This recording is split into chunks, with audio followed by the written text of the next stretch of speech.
যুক্তরাষ্ট্রের রাজনীতিতে ফের উত্তাপ ছড়িয়েছে প্রেসিডেন্ট ডোনাল্ড ট্রাম্পকে ঘিরে। ওয়াশিংটনের ন্যাশনাল মলে বসানো হয়েছে ১২ ফুট উঁচু এক বিতর্কিত ভাস্কর্য।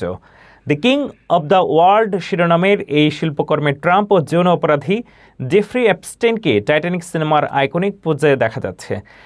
অজ্ঞাতনামা শিল্পী গোষ্ঠী সিক্রেট হ্যান্ডশেক এটি তৈরি করেছে। সোনালী রঙের এই ভাস্কর্যে ট্রাম্পকে এপস্টেইনের পেছনে দাঁড়িয়ে আলিঙ্গনরত অবস্থায় ফুটিয়ে তোলা হয়েছে, যা সিনেমার জ্যাক ও রোজের দৃশ্যকে মনে করিয়ে দেয়। শিল্পকর্মটির পাশে থাকা ব্যানারে shake America safe again slogan ব্যবহার করা হয়েছে, যা সরাসরি ট্রাম্পের রাজনৈতিক ব্র্যান্ডিংয়ের উপরে ব্যঙ্গ। এছাড়া বিচার বিভাগের প্রতীকের উপরে জাস্টিস শব্দটিকে কালো রঙে ঢেকে দেওয়া হয়েছে। এটি ন্যাশনাল মলে ট্রাম্প ও এপস্টেইনকে নিয়ে শিল্পী গোষ্ঠীটির তৃতীয় প্রদর্শনী। যদিও তারা কর্তৃপক্ষের অনুমতি নিয়ে এটি স্থাপন করেছেন, তবে ভাস্কর্যটি ঘিরে ওয়াশিংটনে তীব্র আলোচনা ও সমালোচনা চলছে। শিল্পীদের পরিচয় এখনও গোপন। ট্রাম্পকে ঘিরে এমন বিদ্রুপাত্মক উপস্থাপন মার্কিন রাজনৈতিক মহলে কতটা প্রভাব ফেলে সেটি এখন দেখার বিষয়।